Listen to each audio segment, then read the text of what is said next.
What's up, horror fans? Pete here from the Lasser Cast, and I am super excited because we have yet another awesome writer on the show. We have Mr. Danger Slater, who is here to talk about his book Moonfellows, as well as some of his other books that he's put out in the past few years. I just met him at the Ghoulish Book Festival a couple of months ago, and I've just been dying to have him on the show. So welcome.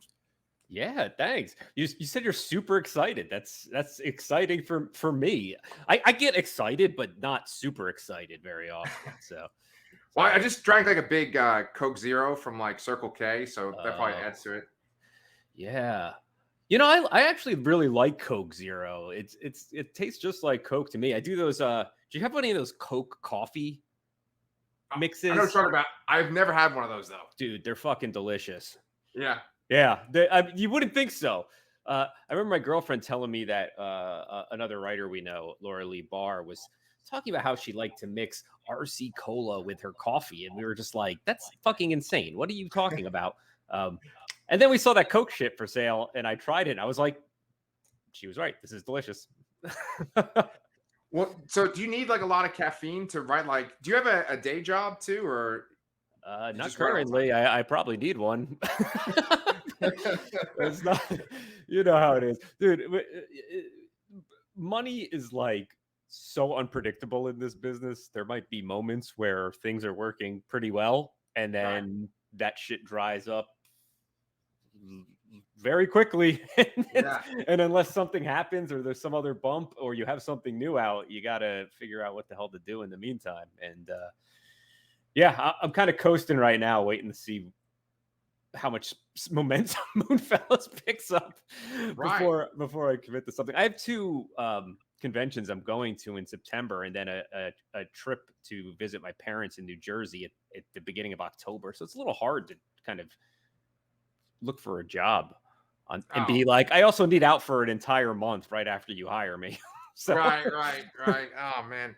Yeah, that's the reason why I even asked that was because I write too, and I do these shows, and I have 2 kids, and I have a day job, so it's like I have to just drink a lot of caffeine just so I can do the things I want to do. I just like it, man. I'm one of those guys. I kind of have this like even keel. I feel like I kind of have this baseline where I'm not really too excited or too unexcited about anything. But when I just start drinking caffeine, I can feel it like waking up inside of me, this energy. And then I drink too much because I don't know how to say no. And then I'm like, well, I'm fucked. My body's vibrating. I can no longer concentrate. I'm just uncomfortable. Yeah. Yeah, I actually just saw like a TikTok the other day that was just about that, where it's just like, I'm gonna drink 1 cup of coffee, I'm gonna drink 2, and then they get to 4, and then they like almost die, Mm-hmm. Yeah. So you said that the fourth one. I do 3 cups when I'm writing, and that's it. Really? I know if I drink that 4th one, I'm fucked. Right. Yeah. Well, you mentioned that you were gonna go visit your parents in New Jersey, and I remember that the one conversation we had was right when you were doing that campfire story contest.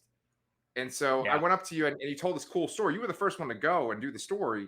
And I said, I'm from Staten Island, which is pretty close to New Jersey.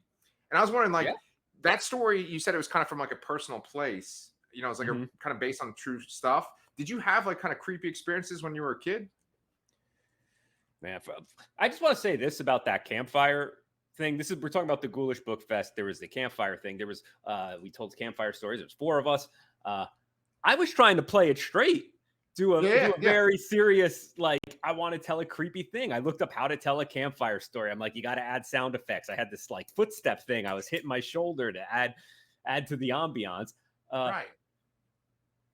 And then at the end, the last 2 guys to go, Brian Asman and Andrew Hilbert, just went fucking full goofy comedy, and it was killing. And I'm like, I should have known to go silly. I've gotten a lot of good feedback just from that story, though. People were like, I enjoyed that the actual campfire story you told instead of a fucking long form joke. Right, exactly. It's like that's the deal is that like I was gonna do it too, and I chickened out before it was my turn.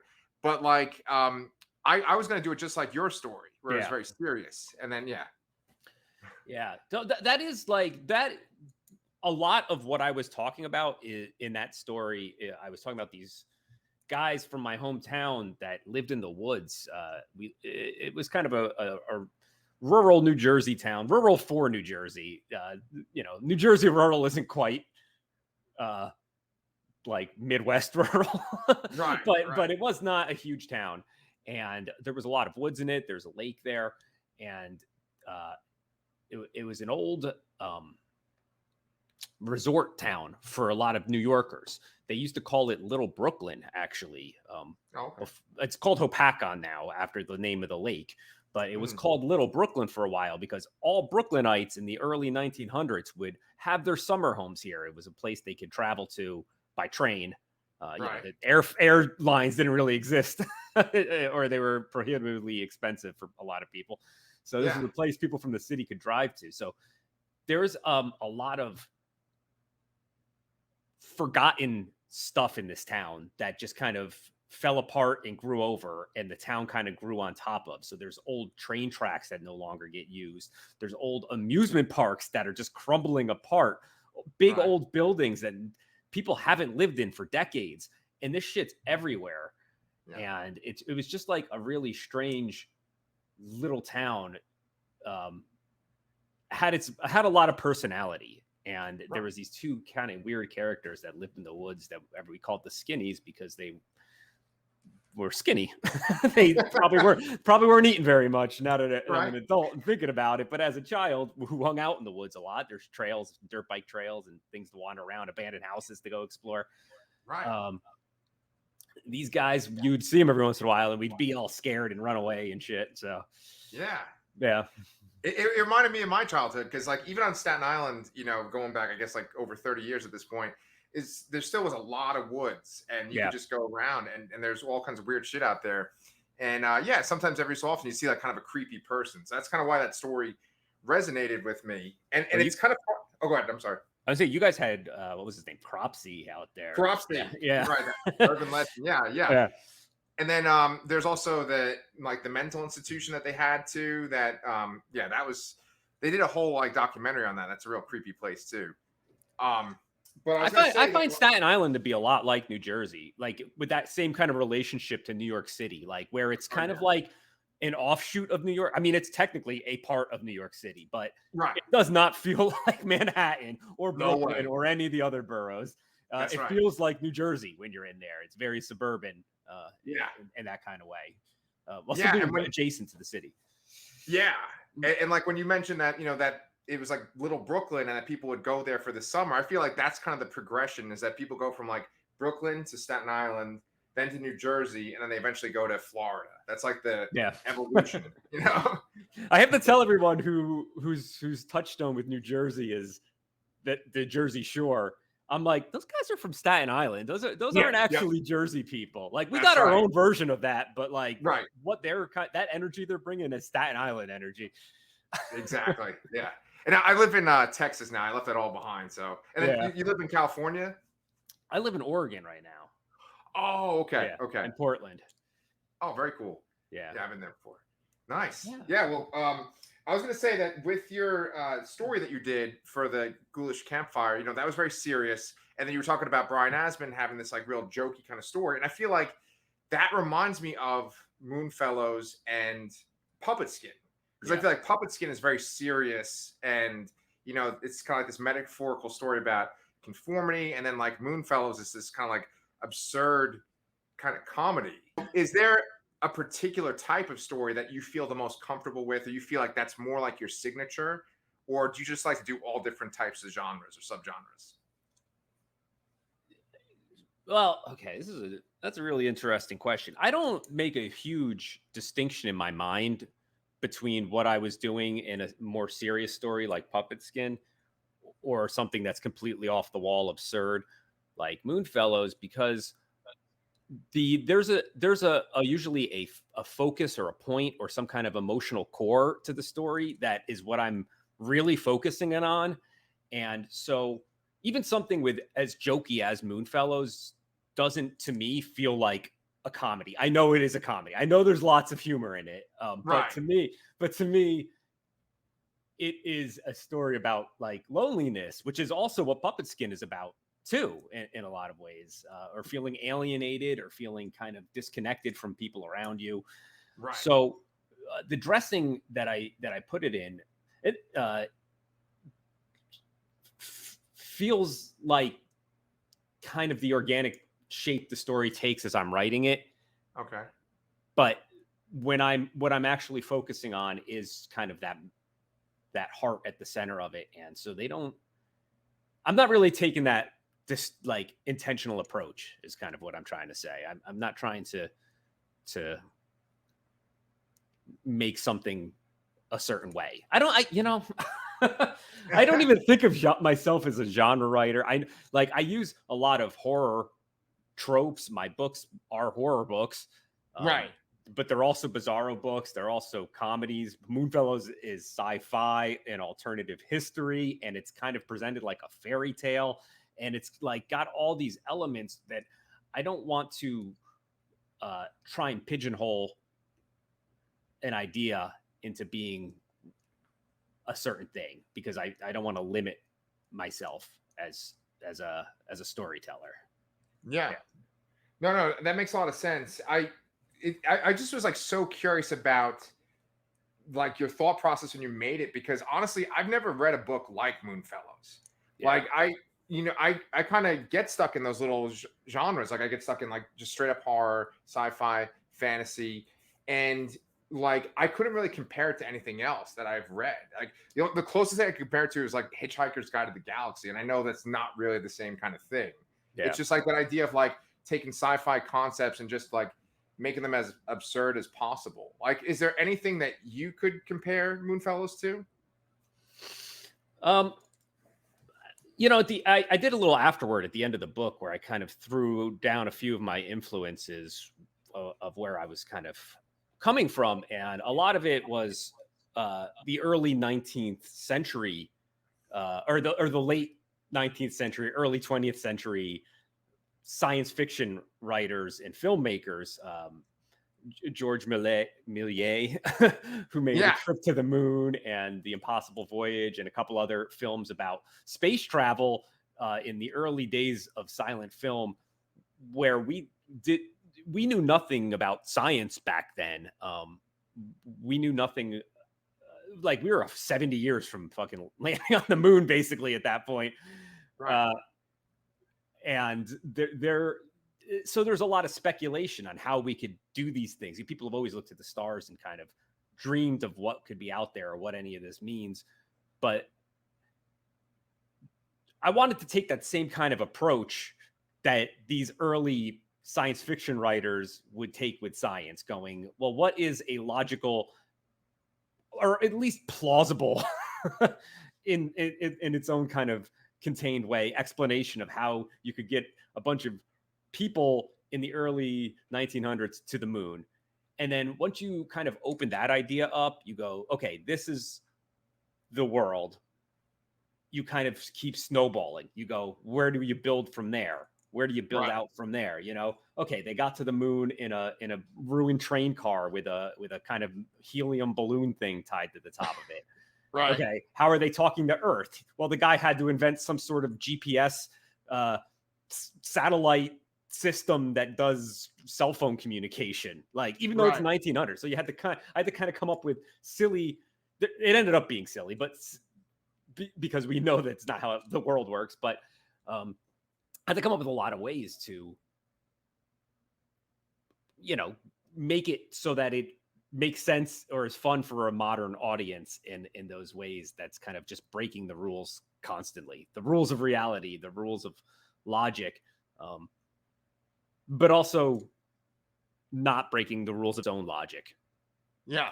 Like it's got that self-contained logic where, and there's this kind of one-upsmanship that I like to do when I'm writing. It happens in Puppet Skin too, where you start with a kind of weird premise, and then I push the idea to that limit as quick as I can. I go, okay, someone thinks this is what this book is. Let's get there by page 4. Like let's get you there as fast as possible, and then go, how much further can we take it? this is the next place I think it goes. Cool. How much further can we take it? How much further can we take it? And keep getting weirder and bigger in the scope and the idea of what a book is going to do. The third, I don't want to, we're not going to give anything away here, but the third act of Puppet Skin really goes full, like, metaphysical, right? Like, heady, like, what is this? Psychedelic almost. Right. And it's just like, yeah, like, I want to push this idea further than someone thinks. Someone goes, oh, it's about a little girl, a little puppet girl who's going to have problems with her parents and she doesn't want to be a puppet or whatever. No, I mean, yes, it is that, but that's not where we're landing. We're landing way, way further than that. And I wanted to do the same thing with Moonfellows, go way, way further than you would think this book would go. Not just in terms of where the story goes, but in terms of, it's so silly, but at the same time, I wanted it to be really sad. Right. So it's going deeper inside as much as it can, as much as it's trying to go bigger outside. Mm-hmm. Is this making any sense? I feel like I'm just fucking rattling. No, not at all. As a matter of fact, it's almost like a light bulb went off, because I was just like, once you said you always want to get there by like page 2 or like just push it further, that makes so much sense to me. Yeah. Because I've been reading a lot of horror just for this channel, right? Mm-hmm. And you have certain expectations as a reader as to, like, this is when this is going to be revealed. This is when you're going to kind of figure out what's the main idea. But it's like, you're right. You just get right to it in Puppet Skin. And like Moonfellows, I remember, because I don't want to spoil either book for any readers, right? But I remember that Moonfellows, there's this one part where it seems kind of serious, a little bit absurd, and then all of a sudden just kind of goes off a cliff. Like when the guy gets recruited for the mission. I'm like, oh, okay, well, this is like ridiculous. And so that makes so much sense what you're saying. Yeah, I have this book called He Digs a Hole, where it's about this guy and his wife, and they have marital problems. And he's dealing with it he cuts off his hands and puts 2 shovels on the sides of his hands and just starts digging this hole in his backyard as this kind of way to deal with his problems. And be like, I can't turn back now. If I cut my hands off and I am now just a man with shovel hands, this is what I do. I dig holes. It's obviously a metaphor for some other things going on. Yeah. But in a normal book, you'd be like, oh, that's like the second act turn when he cuts off his hands, right? That's now we're going to get into me story. No, that's happening on page 1. Like, I want to be right there. If you're not on board with how weird this is right away, you're definitely not going to be on board with how weird it gets by the end of the fucking story. Right. So, yeah, I just like going, Kurt Vonnegut is one of my favorite writers. And one of his advice is, one of the pieces of advice he gave to writers was to start the story as close to the end as possible. Right. So I always try to do that. If I'm going to start a story, like, why not start in the second act and then make the second act the first act? And the third act is the second act. And now we have this third act that is like, I didn't see this coming but it makes sense in the story, but I didn't see it coming. Because this is not the way things are typically structured. Right. Yeah. And see, that kind of leads into a question I had about Moonfellows too, and just about your writing in general. I know that it's like cliche to be like, are you a planner or a pantser? Basically, like, are you making an outline? Or are you not? Like, I felt like with Moonfellows, we kind of get introduced to the character, but we're already kind of towards the end of his story. And then we see him like get recruited for this mission. Then he's on the mission, but then we go back for the training. And like, is that because you're like super eager to get to certain points and you're just like writing it on the fly, or do you have it like mapped out?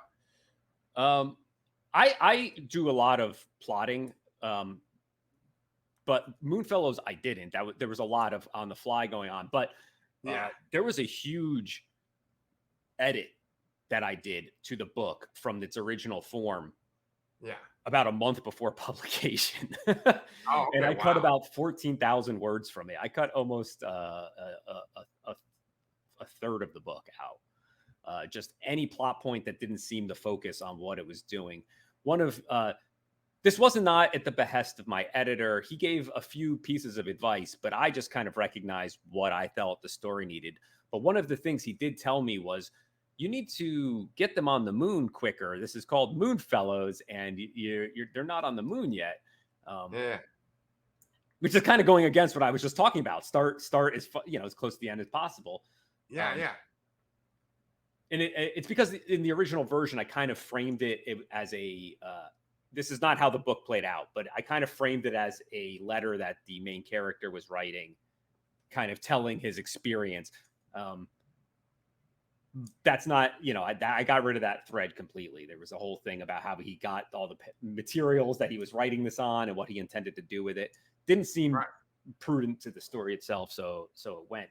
But I had them jump forward in Moonfellows to the moon and then back to the training, because I wanted to Max's point, my editor, get him to the moon sooner. So I kind of put them there, and I used that section to kind of go through a lot of the expository information about how this mission is going to work. So you could be there at the end and seeing what they're planning to do once they end up on the moon. And it also works as kind of a teaser for everything that's going to come at the end of the book. I was able to kind of foreshadow lots of little things that were happening, particularly with the captain and certain things that come to light with him. Right. Yeah. You mentioned your editor, and for those people that don't know, like who haven't read your stuff, for this book, the editor is Max Booth III, right? Yeah, and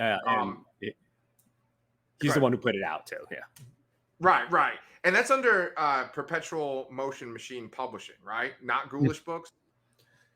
Yeah, he's told me that he's kind of focusing more on the Ghoulish name now and a lot more of the horror stuff, but he actually accepted this book like a little less than a year and a half ago. He's just like, this is kind of where I can slot it in, man. Like we're kind of booked out, but I want to publish this. So it kind of had a long wind up, and that was even before Ghoulish was announced or a thing. So it's kind of the last of the Perpetual Motion Machine books as he kind of focuses more into Ghoulish. There's not much of a difference, in terms of what the material is, as far as I could tell, except for just kind of a rebranding. Right. Yeah. But I mean, they've been like going so strong. I mean, especially with that festival. Like, I just feel like, I always get newsletters from him and updates on what's going on, and they're just putting out so much stuff, Yeah, I want to sing Max's praises because I think he is like this boon to the indie horror industry. Yep. He is just kind of this force of nature. I don't know if he realizes it, but he is just like this magnetic dude that is, and I find him really inspiring because he's one of those guys that's like, if it doesn't exist, I'm going to fucking make it myself. Yeah. He's like, there's not a cool book festival for books here in San Antonio. I'm going to make it myself. Yeah. Yeah. And he's a hell of a writer. He's so fucking funny, and he's just right up my alley. Yeah. One of the other guys that was at the convention or the book festival was I have his name written down. I always forget it. Lucas Magnum, right? Yeah. Lucas Magnum. And he tweeted out this thing the other day, which was like all the things that inspired his book that just came out. That was Digital Darkness, right? Yeah. And I felt like I've never read that book, but I thought that was a really great way to like draw people in, was to just say like, oh, I'm inspired by this, this, and this. And you said that you mentioned that in the afterword. Could you kind of tell our viewers like things that literally inspired you? I know that you mentioned that one particular film, that black and white film. I can never pronounce the director's name correctly though. Méliès, yeah. It's French, so yeah. You could do like the American George Méliès or Jorge Méliès, whatever it would be for the Frenchman. But yeah, that was one of my main jumping off points, and a lot of early H.G. Wells and Jules Verne stuff too. There's an H.G. Wells book called The First Men in the Moon, which revolves around these two guys getting to the moon using a made-up molecule that he names after himself, which if you read Moonfellows, there's a made-up molecule that is literally the plot engine, and it's there's a very winking name to it, essentially. Right. But it's part of the plot engine that everything revolves around. But you know, in true form, that's not really what it's about. It doesn't really matter at the end. Right. And I also talked about The Little Prince, which I forgot. I don't know how to pronounce that guy's name either. That's a fucking another French name. These Frenchmen. You know what? Frenchmen write existential literature. They ask big questions. That's kind of what French art is. A lot of it focused on, even to this day. So I kind of have always been drawn to that stuff. Right. But yeah, Little Prince is a book that I read when I was young. And it kind of does a lot of that kind of childlike reimagining of the world, trying to look at the world through a different lens. And it also involves someone being alone on a planet. They're in a desert, actually. A man meets a child in a desert. Right. And they have a conversation. And of course, Star Trek, that was another one, was one of my main things. Kind of why I wanted to have a cast of characters instead of just like one guy. I wanted that kind of cast of different personalities, all from different backgrounds, coming together to do this thing. Right. Yeah. And I mean, like you get that sense when they're all, you know, flying to or heading to the moon, and then, you know, when they're actually there, you know, it is that kind of diverse kind of group like you have from that original 60s Star Trek. I mean, all the versions of Star Trek, but that's the one I was reminded of the most, you know? And, and they had that. I love that kind of campy, low budget kind of look to stuff too. Right. I always, when I was picturing it in my head when I was writing the book, I'm like, I wonder what people are seeing, if they're seeing this like a film set, because that's kind of what I wanted it to feel like. Not like a film set, but like a fairy tale. You know, it is framed as a fairy tale. So it doesn't involve kingdoms and a lot of gnomes and all that shit that people normally associate with fairy tale, but structurally and thematically, it has that kind of thing that a fairy tale does. And I don't think when people think of fairy tales, they imagine the real world at all. They go, it's like a storybook. I'm stepping into a storybook. And so the world looks and feels like a storybook. Yeah. Yeah. Well, I think that with both of your books that I read, when I would envision a scene, it was always like a music video versus like with other writers, it would feel like very literal, like where, you know, I'm like, oh, I'm in this world and this is what the dirt looks like and stuff. Like I think, you know, there's the Smashing Pumpkins music video that's obviously influenced by that Millier movie. Yeah. That's kind of what I was envisioning a lot of times, especially when you would like describe like the technology and stuff. That's what I would envision. And then like for Puppet Skin, it was kind of more like a Tool video or something, you know? And yeah, you know, we were talking about like a persona before. For me, I felt like your books are more like music videos and it's kind of like more like a rock thing versus like literal. Like I feel like fantasy and sci-fi can get very like literal and it's all about like the world building. I feel like your stuff is more metaphorical. 100%. Everything usually means something more than what it is, like what it literally is happening. There's always some sort of thread where I try not to have things that don't feel that don't have anything to do with the themes of the book. So even when I'm building out the world, it's all staying true to the theme of what I'm trying to express. I love that you said Puppet Skin reminded you of a Tool video, because I was thinking a lot of Coraline specifically when I wrote that book. And I always envisioned, if that book ever became a movie, it as a stop motion animated movie. Because it has that kind of impossible world thing. And that book in particular, there's I don't even know how, like, everyone's controlled by strings that go up to these holes in the sky. And I never explain how they can get from room to room, or how they go through ceilings, or what any of that means. Right. Because to me, that doesn't really matter. The image of something pulling your strings from above that you can't see, that you can't escape from, and it just kind of hangs over you like a giant hole. is more important than trying to explain the mechanisms by which this world could exist. That if I got so tied up in that, that's all I would be talking about.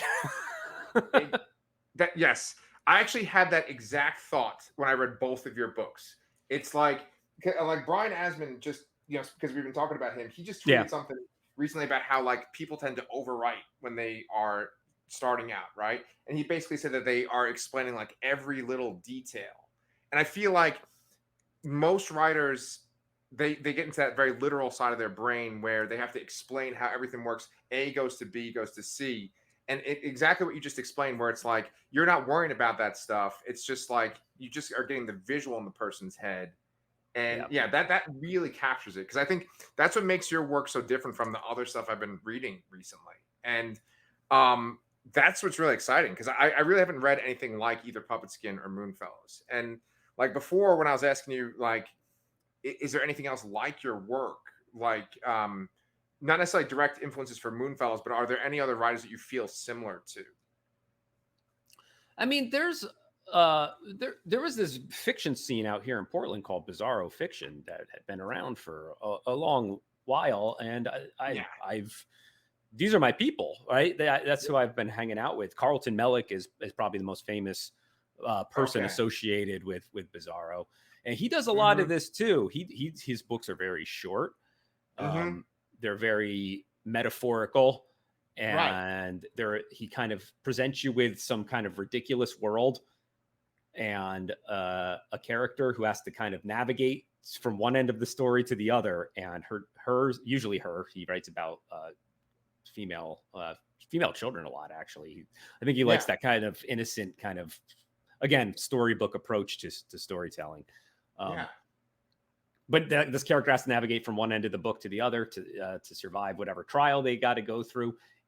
But what they have to go through usually means something more than the literal world that they're in. So, and he's the most famous Bizarro writer, but there's a bunch of people out there. I know Lucas, you were just talking about him, and Brian Asman from BizarroCon, which is the convention they would have out here in Portland a couple of years ago. Oh, does that still exist? A stripped down version of does now. There was, things kind of went sideways. And it's been like hard for Rose O'Keefe. She ran the convention and runs Eraserhead Press out here in Portland. It's been hard for her to kind of get that back to where it was at its height, like maybe 5 years ago. But we're still all out here. A lot of people are still writing, and I don't want to limit myself. A lot of people hear Bizarro and they think silliness and shit, but I don't think that's what I'm doing. I think I wasn't trying to limit myself to horror or sci-fi or any of these other things. I think what I'm doing is I'm trying to write Danger Slater fiction. I'm trying to just do what feels right and true to me. And however that lands is where it lands. Yeah.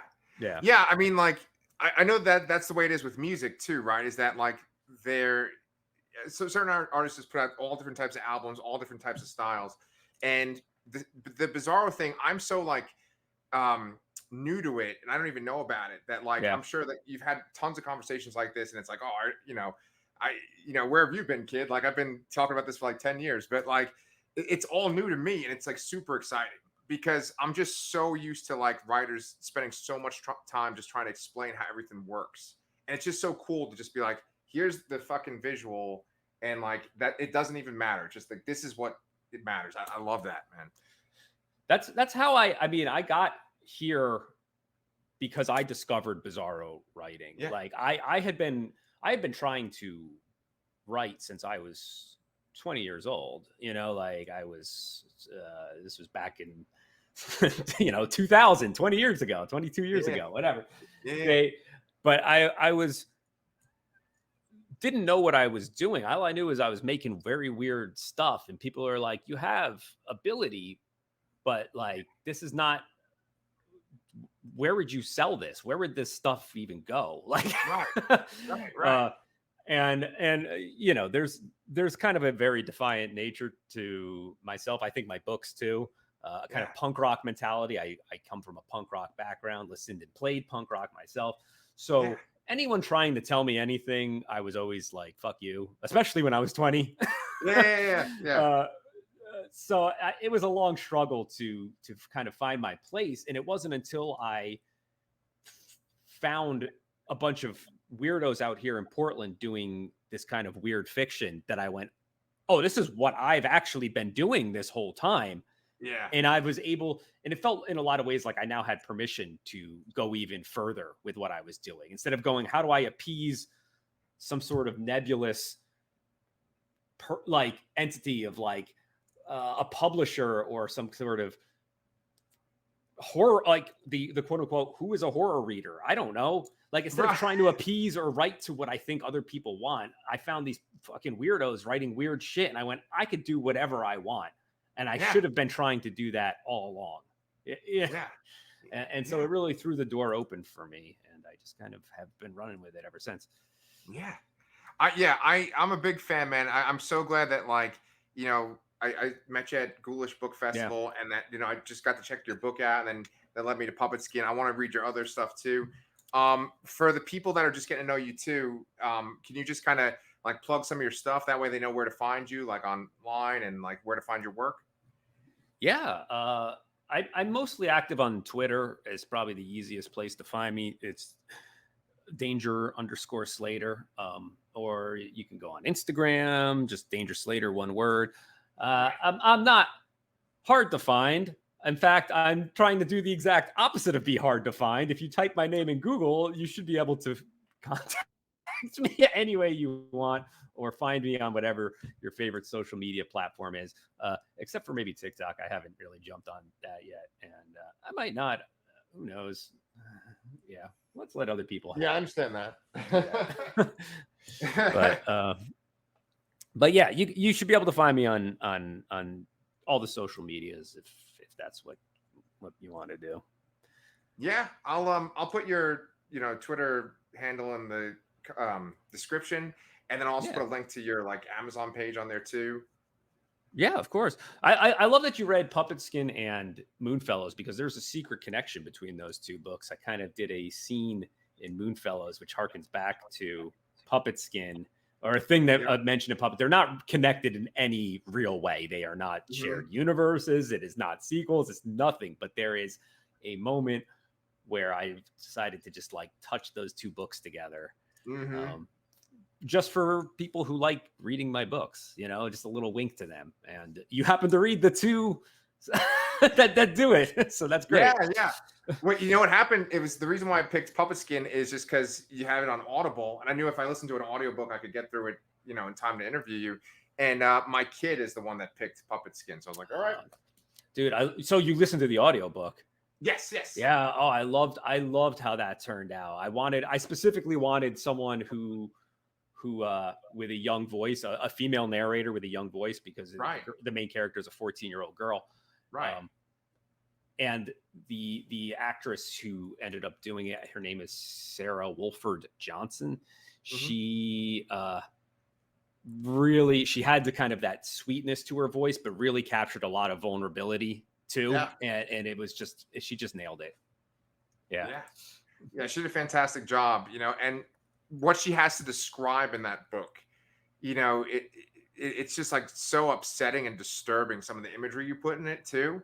Like I would be just like going for a walk and listening to it, and I just start cringing, you know, because there's some kind of graphic, disturbing things in it too. I wrote that book. I was like, I want to write something for teenagers. Like, I want to write something like, so I purposefully didn't use the word fuck a bunch in it, like I would in some of my other books. I left out anything super graphic when it came to sexual content, because that would be inappropriate for children.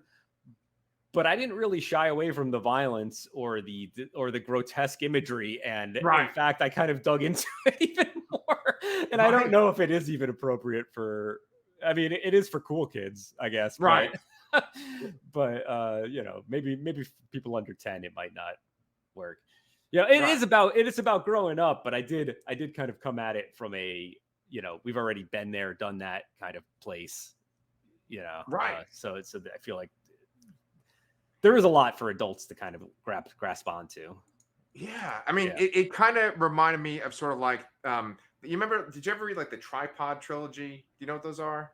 No, what's that? It's like a movie series, or not a movie series, I'm sorry, a book series for young adults where like aliens took over and the humans have to wear these like metal caps on their heads and they're like controlled. And obviously that's sort of like what the foundation of the story would be. And then you kind of took it in this weird direction. It kind of reminded me of that. I mean, there's a lot of young adult things that are like this, where it's like the Hunger Games or something like that. But obviously it's like nothing like that whatsoever, you know? Yeah. It's got that kind of like dystopian kind of feeling, but it's also just like a metaphor for becoming an adult, you know? And yeah, I like that one a lot. Yeah, appreciate it. I always feel like that was like, I'm like, when people say they don't know where to start, I tell them Puppet Skin a lot of times because it feels to me like one of the more accessible books. And maybe because it's a little less jokey than some of the other ones. Sure. I know a lot of people, humor's a difficult thing to win people over, especially horror fans. I mean, there are horror fans that like humor, but when they hear that a book's got jokes in it, they're sometimes like, no, like that's stupid. It sounds weird and goofy, and I don't want to. I'm not into that, and I'm always trying to fight that struggle where I'm like, no, there's substance here. I'm trying to talk about big questions about life and stuff, and how I feel and how people, how difficult things are for everybody, and that's what I'm actually writing about. But it's a hard sell. But Puppet Skin, I feel like, is kind of a little more accessible like that because it's a little more easy to grasp what the book might be about from the description. Yeah. Totally agree. Yeah. I mean, I really enjoyed it. And, I like Moonfellows. I want to check out your other work too. We usually have a co-host on here. Yeah. My friend was Danny. It Danny? Yeah. Yeah. And the thing is, when I go to interview authors, it's kind of like 50-50. It's either just me or me and him. But I want him to listen to Puppet Skin, and I want him to maybe meet you if you ever want to come back on the show. Because I think he'd really get along with you. Yeah. So if you ever want to come back, like, what do you have coming up as far as like books that are in the pipeline to come out? I have 4 other books that I have written. Yeah. That are already done. I'm still writing. I'm actually writing a longer version, a full, full novel, not a novella, full novel version of that Skinnies story that I was telling, or at least it's part. It's a coming of age New Jersey murder mystery, supernatural. It involves those creepy Skinnies guys, and it's kind of all based around that town that I grew up in. But I do have a bunch of books in the pipeline, but don't have contracts signed on some of these, even though I do have agreements that they're going to come out. So by next week, I should be able to make an announcement on one of them. But there is lots of more fiction coming. And if you think, I think if people read Moonfellows and go, I want more of this, I think I'll be able to give them more of that while also giving them something completely different that they might not have expected, because I kind of live to not subvert myself, but expand what I do in every conceivable way. I have the next book that I think will be coming out of mine, though, is more implicitly a horror story. Okay. Like where I said, I'm going to sit down and write something that is horror that people won't go, what the fuck is this? Like Moonfellows, where they go, how do I classify something this crazy? Right. They'll go, no, this is a horror book. It's just completely weird and crazy also. Yeah. Yeah. So yes, there's lots coming. And like you were saying, if we follow me on social media, I'll be able to kind of, you can stay abreast of all these things, your listeners. Okay. Yeah. Well, we would definitely love to have you back on the show, and I'd like to do it when Danny's on the show too. Yeah. And he can listen to Puppet Skin, and then we can read whatever you got coming up in the pipeline. Then I want to read that Jersey story though, because I liked the campfire version of it, so I want to extend it. Yeah.